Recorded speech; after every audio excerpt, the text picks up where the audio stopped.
이 시간 우리에게 주신 하나님의 말씀은 요한복음 6장 52절부터 59절입니다. 제가 봉독합니다.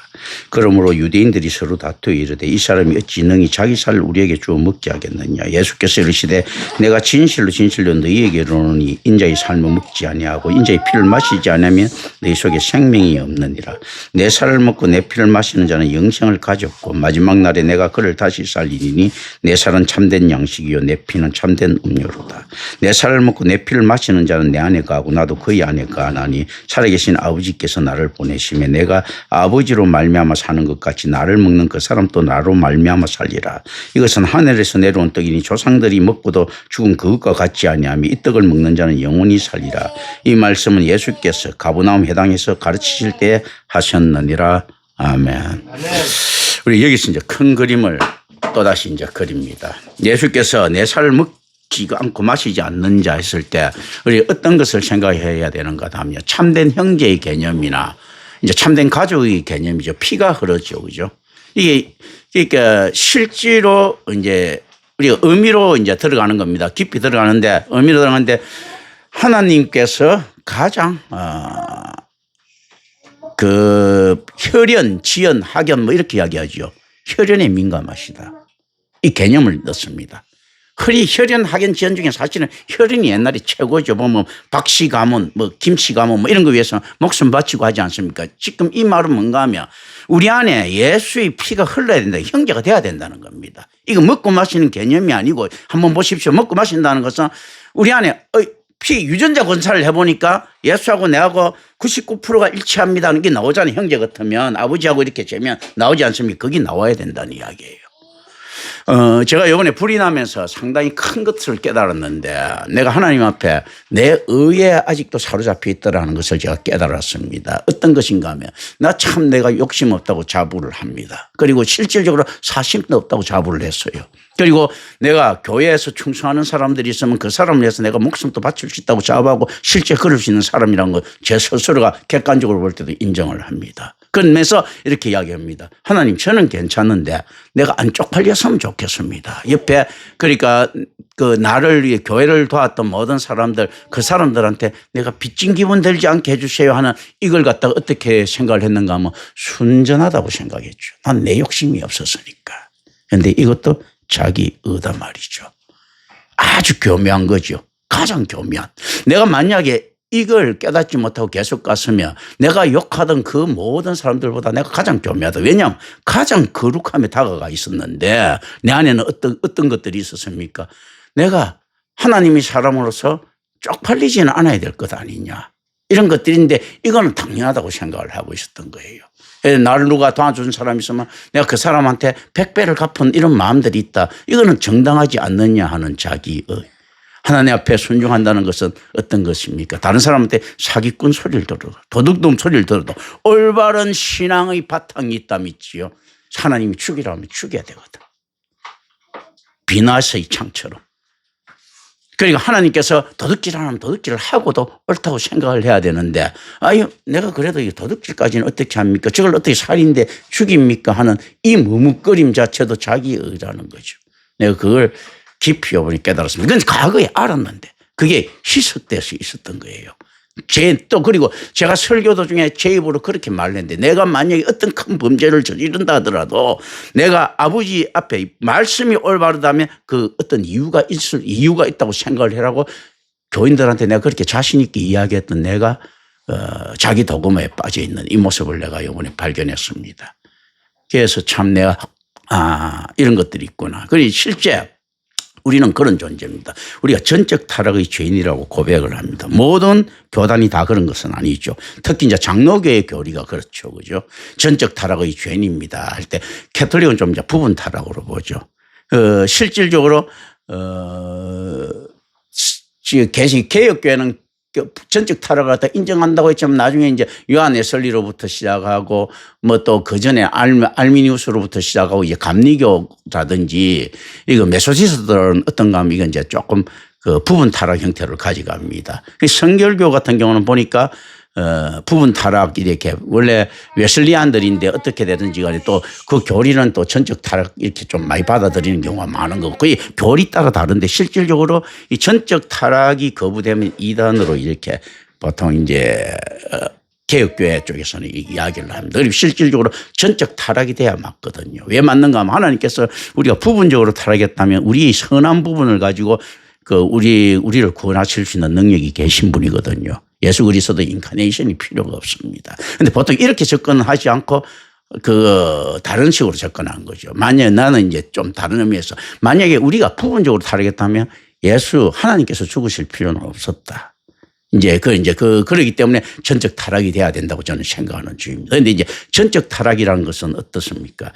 깨끗한 것, 완전히 타락했기 때문에 좋은 것에 대한 모델이 없다는 이야기예요. 그래서 이렇게 이야기하죠. 우리가 죄를 지어서 죄인이 아니고 죄인이기 때문에 죄를 지을 수밖에 없는 존재가 되었습니다. 라고 고백을 하는 거죠. 그러니까 그렇다면 우리가 신앙의 모토가 있을 수 있겠습니까? 없습니다. 그래서 구약에도 무엇이 필요한가 했는가 하면 율법이라고 하는 지침서가 필요했어요. 그러니까 실질적으로 이게 어떤가 하면 58절에 나오는 오늘 본문 58절에 나오는 조상들이 먹고도 죽은 그것 했을 때는 어떤 것입니까? 율법이 신앙의 모범인 거예요. 지침서. 우리는 예수 그리스도 이후에는 우리는 누가 신앙의 모범입니까? 예수가 신앙의 모범입니다. 그러니까 율법이 신앙의 모범이기 때문에 이게 먹고도 죽는 거예요. 이거 지킬 수도 없고. 율법은 선포를 하지 실천을 갖다가 할 만한 율법도 율법을 지키라고 하면 잘 못 지킬 겁니다. 실천을 할 수가 없었단 말이에요. 그런데 예수는 실천을 했거든요. 그러니 실제로 우리 안에서 전적 타락이기 때문에 우리는 왜 인자이신 예수는 우리 신앙의 모범이 되어야 되는가 하면요. 우리에게는 올바른 신앙을 할 수 있는 지침이 없습니다. 그러니까 여지껏 전적 타락. 그런데 타락 안 한 사람이 있어야 되는데 타락 안 한 사람이 하나도 없기 때문에. 그럼 타락 안 한 사람이 딱 한 사람이 있었는데 인류 역사상 누굽니까? 예수님이에요. 그럼 그 양반이 모범인 거예요. 그 양반이 가는 거예요. 그래서 임마누엘 교회에서는 이것들은 바꿉니다. 보통 예수 따라고 하는 것도 너무 예수님처럼 되려고 하는 것도 너무 금방진 일이다. 그것도 우상이다. 이렇게 이야기를 하는데 실질적으로 할 수만 있으면 예수 따라 해야 되는 거예요. 신앙 모범이기 때문에. 그런데 이 방식들이 이상한 사이비 방식으로 가서 그런 거예요. 예를 들어서 예수님께서 40일 금식하셨다 그러면 금식하면 좋습니다. 그런데 누가 예수님처럼 합니까? 그런데 제가 이야기하죠. 나이키를 로이키처럼 하지 말라는 거죠. 예수님처럼 40일 동안 물도 안 마시고 잠도 안 자고 금식해 보든지. 그런데 그건 아니잖아. 물 마시고 안에서 우리가 만들어서 했잖아요. 그런 거는 아예 하나님 영역에서 못하도록 은혜의 영역에 들어갔기 때문에 못하는 거거든요. 예수님만큼 은혜를 받을 수는 없는 거예요.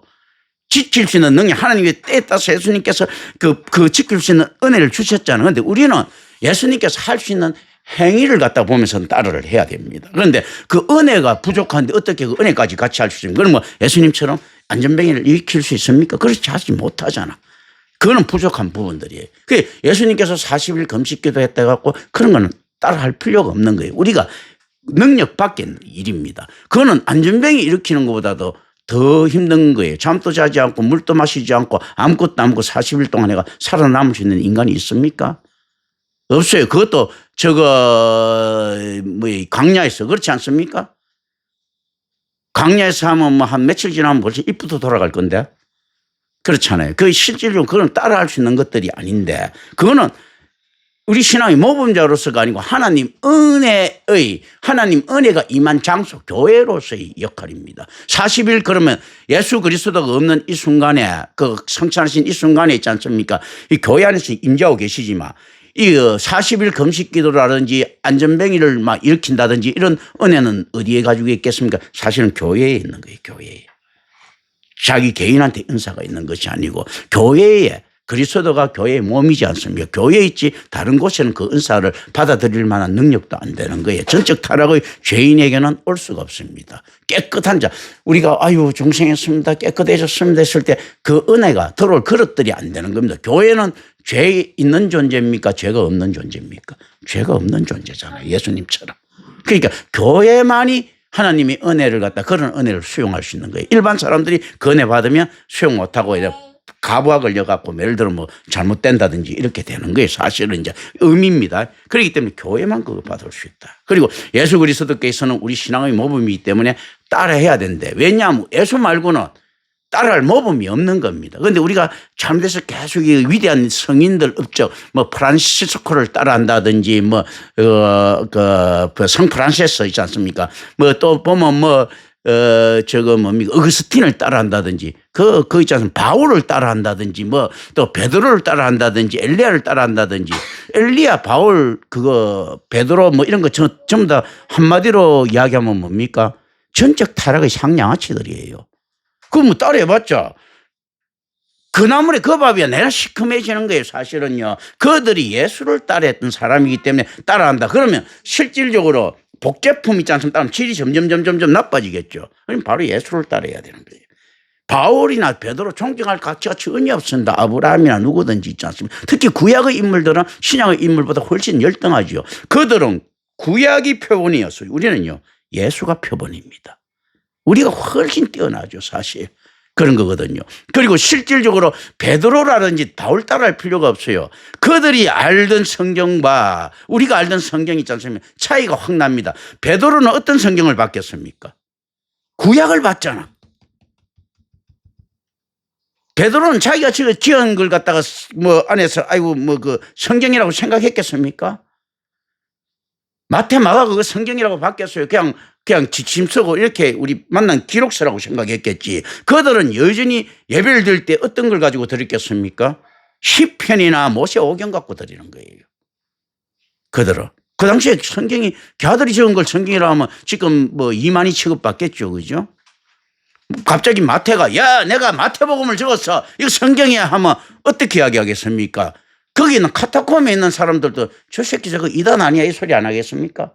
내가 바울 서신을 적었어 이거 성경이야 이야기하면 그 바울 따르는 놈들도 뭐라고 하겠습니까? 저 미친놈 아니야 이렇게 이야기할 것 아니에요. 그들은 신약을 본 적이 없는 참 불행한 일이에요. 그게 이제 그 선구자들의 비애들입니다. 이 세례요한이 예수 그리스도의 길을 예비하는 자거든요. 길을 예비하기 때문에 뒤를 못 돌아보는 거예요. 예수를 못 보는 거예요. 예수하고 같이 있는데도 왜냐하면 예수에 앞서서 가기 때문에 뒤돌아보지 않고 앞서서 가는 자는 뒤에 있는 예수를 못 보는 거야. 뒤따라가는 자라 볼 수 있는 거예요. 성경을 적은 자는요. 성경을 못 읽는 거예요. 예레미야가 자기가 적으면서도 구약도 그 구약이라고 생각했겠습니까? 예레미야는 그냥 책을 읽었지 성경을 못 읽는 겁니다. 그러니까 마태가 마태복음을 잘 알겠습니까? 우리가 마태복음을 잘 알겠습니까?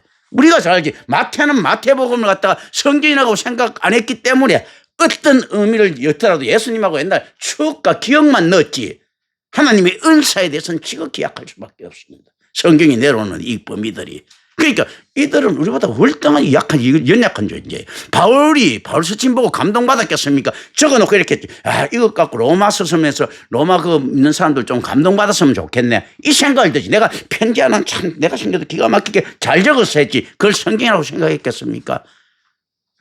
바울이 그 바울 서신 보고 내가 무호하다 완전하다 생각했겠습니까? 그 순간 이단이 되는 거거든. 그러니까 내가 이만하면 잘 적었지 않았느냐 하고 생각은 했겠죠.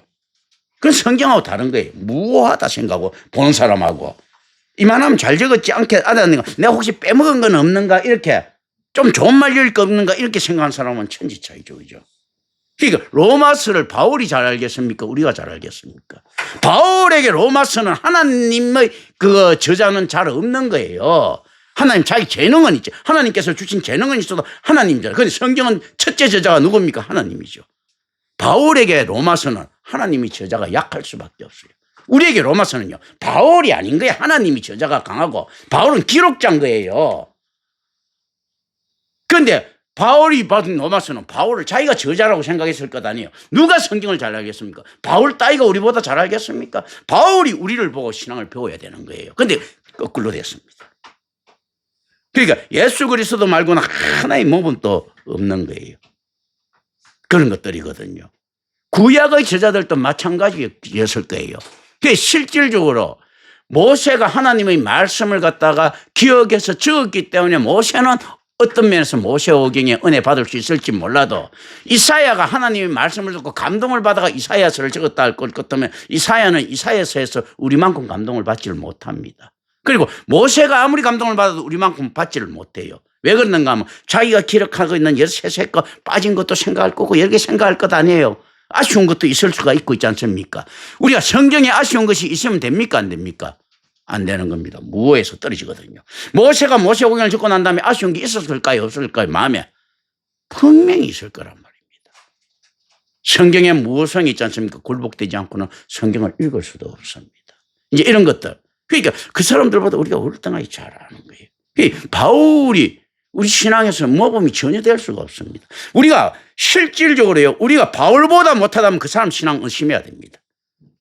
그런데 세상은 그렇게 이야기하고 있지 않죠. 그죠? 그러니까 어떻습니까?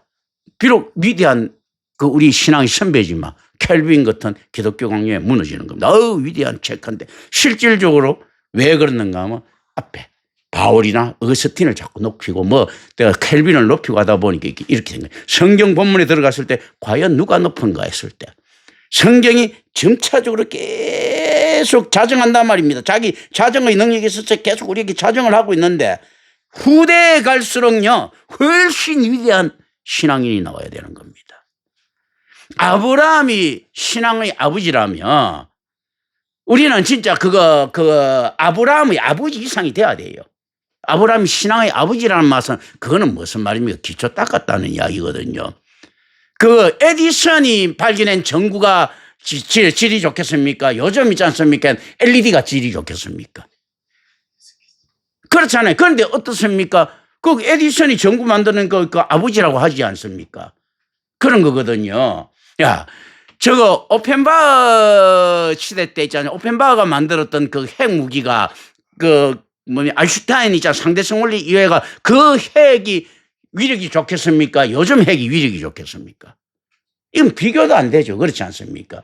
옛날에 초창기 2차 세계대전 때 만들었던 저거 핵은요, 요즘 그 앞에 명문대 대학생들도 만들어요. 미국에서는. 그렇지 않습니까? 거기에 대해서 그렇지. 그건 다 만들 수 있는 거예요. 그럼 아브라함이 믿음의 아버지라고 하는 것은 우리가 달리 이야기하면요, 열등한 믿음이라는 이야기죠. 그런데, 출발시킨 면이 있는 거죠. 그죠? 그렇거든요. 자, 소림사 무술할 때 달마가 소림사 무술 잘했겠습니까? 명나라 시절 때가 잘했겠습니까? 달마 해봤자 그냥 채술 좀 했을 거라고. 그러니까 그걸 갖다 아버지라고 이야기를 하는 거지. 그런데 그게 과대평가됩니다. 달마는. 그리고 무당파 장산봉이가 잘했겠습니까? 뒤가 태국권을 잘했겠습니까? 뒤가 더 잘했을 건데 장산봉이는 적수가 없고 이렇게 됩니다. 처음 만드는 놈은 뒤에 보완되기 전까지 점차적으로 약할 수밖에 없어요. 그런데 이걸 우상화시키죠. 그래, 아브라함 믿음이 최고인 것처럼 막 이야기하죠. 아브라함 믿음은 내가 볼 때는 개나 소나 다 가질 수 있는 믿음이에요. 그러니까 안에 그런 연약함을 가지고 있는 거예요. 만약 아브라함부터 믿음이 완성됐다고 할 것 같으면 그건 예수님이지, 아브라함이. 그렇지 않습니까? 이제 이런 걸 잘 하셔야 됩니다. 그래, 우리 신앙의 모범은 누군가 했을 때는 예수 그리스도를 따라갈 수밖에 없는데 이때 이야기를 갖다가 어떻게 이야기합니까? 자, 여기 이제 환원주의라고 있습니다. 단순화시키는 거거든요. 이것도 안 됩니다.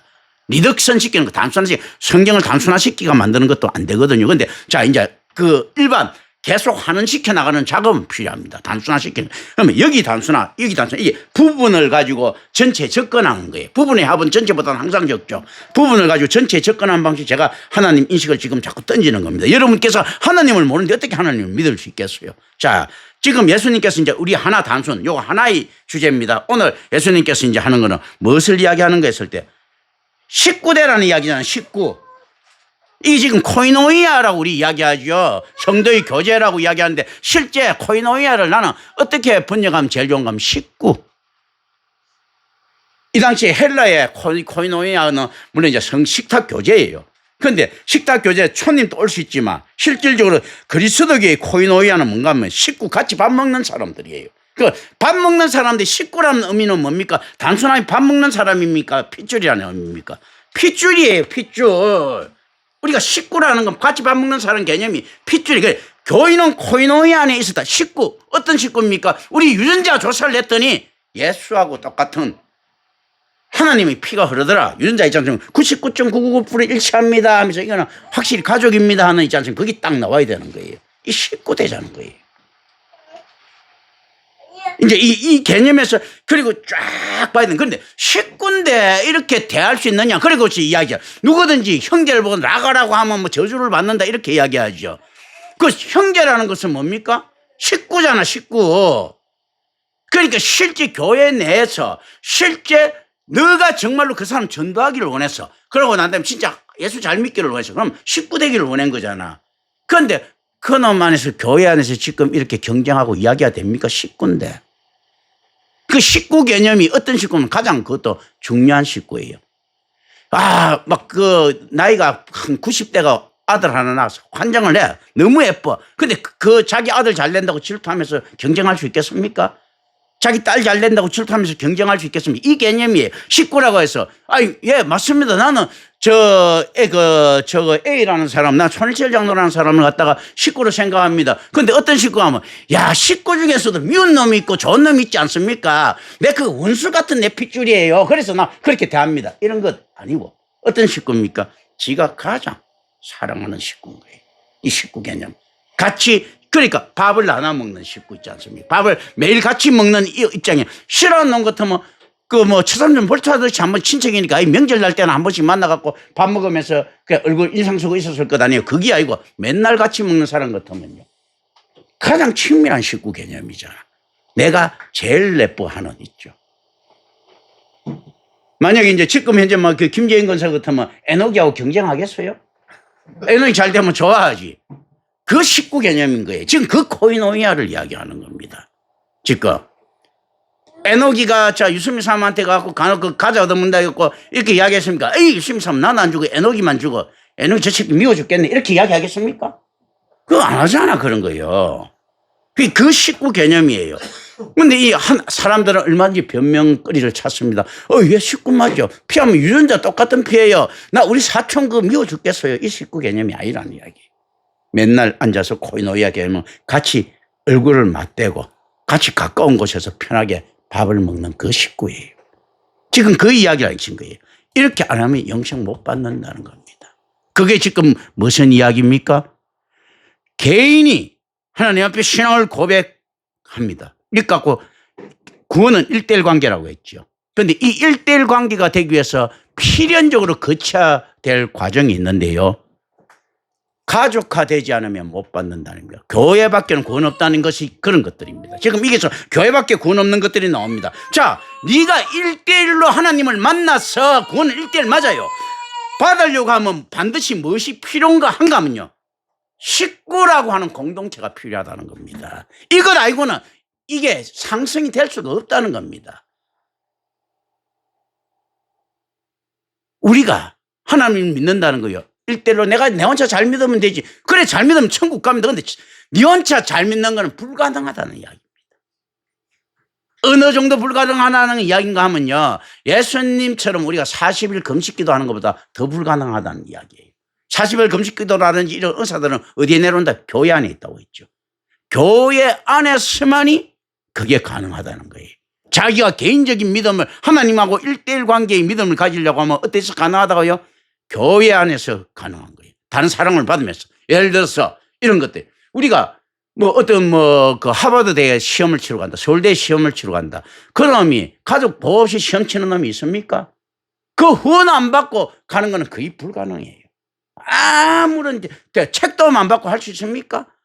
지원차서 어릴 때 태어나갖고 나이가 내가 한 20살쯤 돼가니까 아무 공부도 안 하고 집에 아무것도 안 되는데 그냥 서울대 탁 붙고 또 아무것도 안 돼. 이런 건 있을 수가 없는 거예요.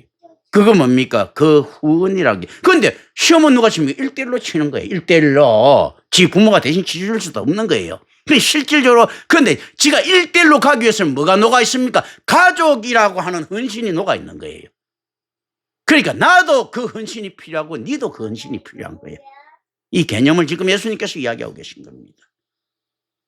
자, 이게 여기서 이제 잘 생각해야 이제 성경의 비밀들이 너무나 우리한테 있지 않습니까? 현실적이잖아요. 철저하게. 추상적입니까? 아니, 개인적인 현실적이고 너무나 따뜻하잖아요. 이 공동체 있지 않습니까? 공동체에서 이게 이타적입니까? 가장 이기적이면서 가장 이타적이잖아. 네가 있어가 내가 있는 게 있잖아요. 왜냐하면 식구가 없으면 지가 클 수가 없어요. 나중에 난 내 혼자 커서 하는 놈들 있지 않습니까? 그런 거 이거 말도 안 되는 소리거든요. 어떤 식으로든 간에 네 혼자 컸으면 지금 그러면 죽었어야 돼. 그 은어는 어떻게 배웠는데? 옷은 지금 입고 다니는 옷은 지가 뭐 처음부터 창조해갖고 입고 다니나? 지금 먹고 사는 거는 뭔데?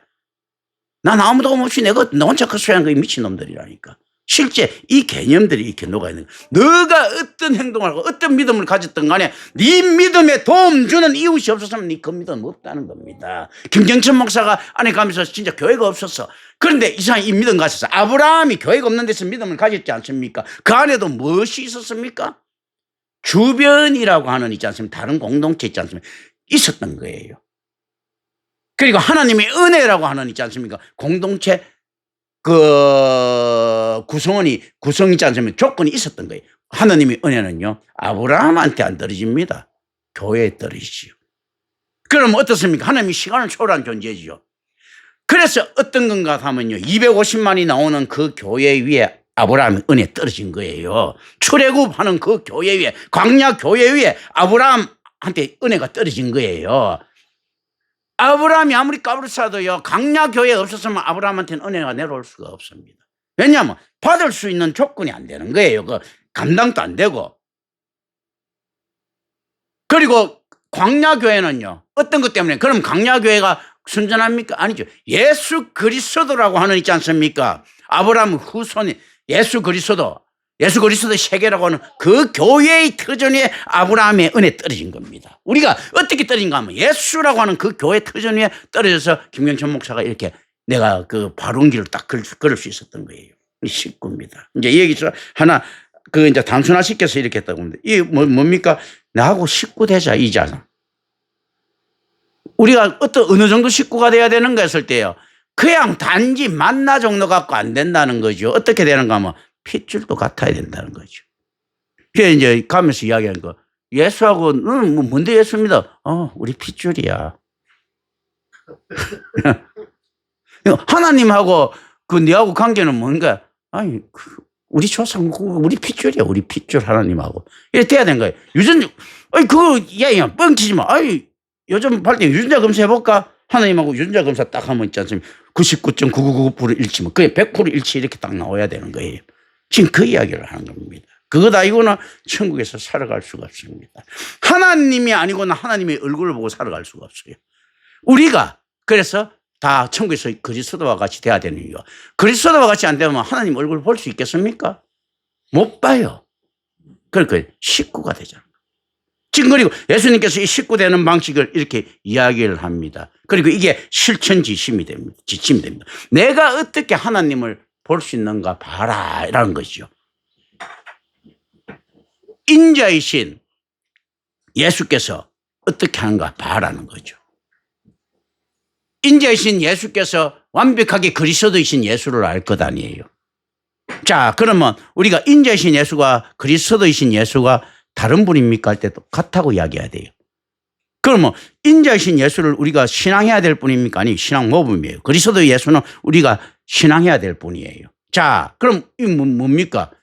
이게 실질적으로 제가 풀렸던 의문들입니다. 왜냐하면 간단한 거예요. 식구니까. 인자이신 예수와 그리스도이신 예수도 하나인 거예요. 그러나 실질적으로 신앙에 있어서는 다른 부분, 그러니까 분리되지 않고 구분되고 구별되는 겁니다. 자, 우리 19장, 그러면 똑같은 피라면 우리는 어떤 피를 가지고 있습니까? 하나님의 피를 가지고 있잖아.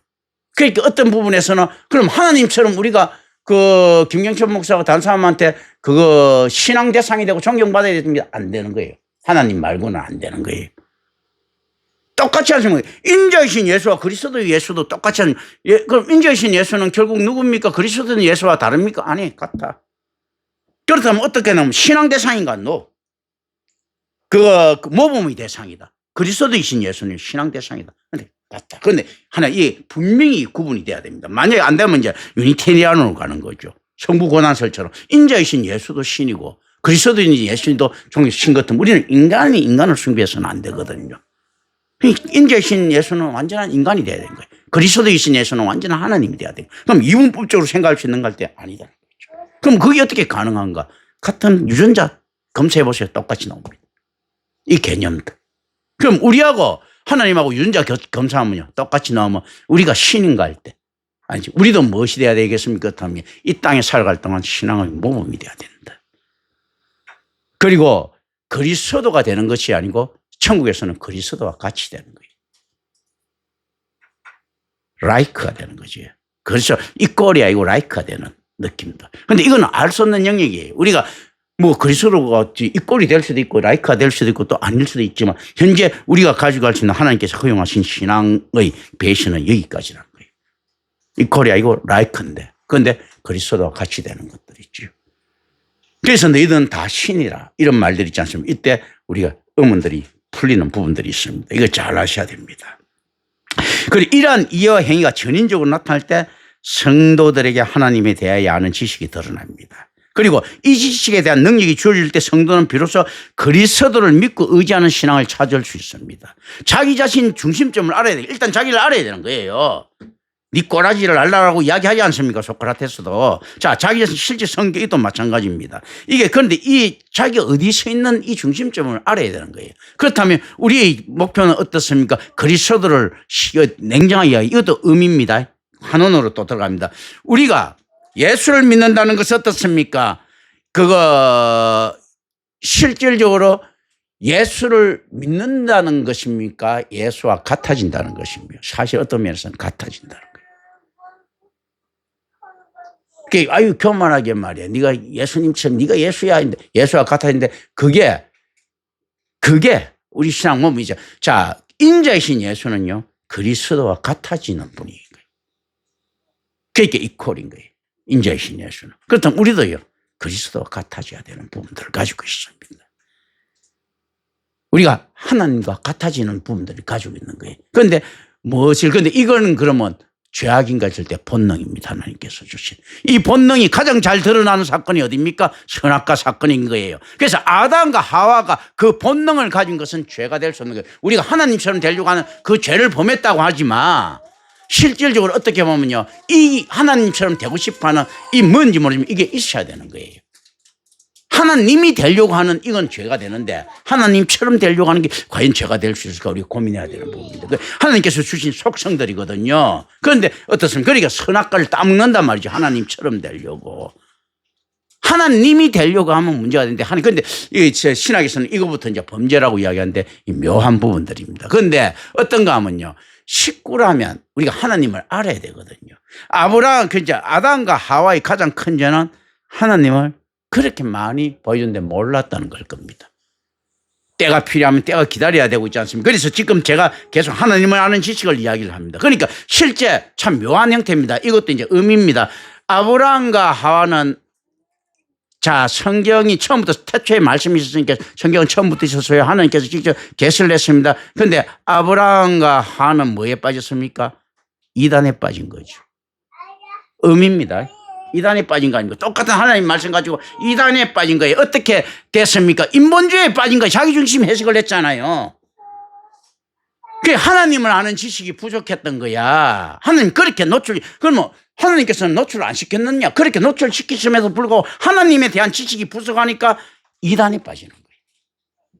그러니까 실질적으로 하나님처럼 되려고 하는 것들은 내가 볼 때는 그거는 인간에 있어요. 그거 원래부터 가져야 되는 자세들일 거라고 생각합니다. 그런데 어떻게 되는가 하면요. 그런데 하나님처럼 되려고 하는 것이 아니고 지가 말하는 하나님 형상이 잘못된 거야. 그럼 하나님을 갖다가 자기 머릿속에 뭘 만들었으면 우상을 만들었잖아. 그 큰 죄지요. 십계명에 위반된 겁니다. 하나님처럼 되려고 했던 게 내가 볼 때는 죄라기보다도 그런데 우리가 뭐 하나님처럼 되려고 했던 그 죄라고 일자 첫째 죄를 저도 하기도 하고 했는데 그는 넣어두되 하나님처럼 되려고 하는 것보다 하나님 형상을 잘못된 형상을 만드는 거예요. 그러니까 지가 하고자 하는 하나님을 갖다가 하나님 단지 뭐 오래 사는 분, 안 죽는 분, 뭐 어쩌고 뭐 이상한 형상들을 그렸겠죠. 이 형상이 잘못된 거예요. 하나님을 아는 지식이 부족했던 거예요. 하나님께서 그걸 뭐 그렇게 많은 순수한 정신을 가지고 보여줬는데도 하나님의 대한 지식이 부족했다. 아담과 하는 죄가 없었지 않습니까? 하나님을 잘 알아야 되는데도 왜 지식이 부족했는가 했을 때 우리는 여기서 하나님의 불가해성, 전지전능, 전제의 끝없는 전지전능을 알아야 됩니다.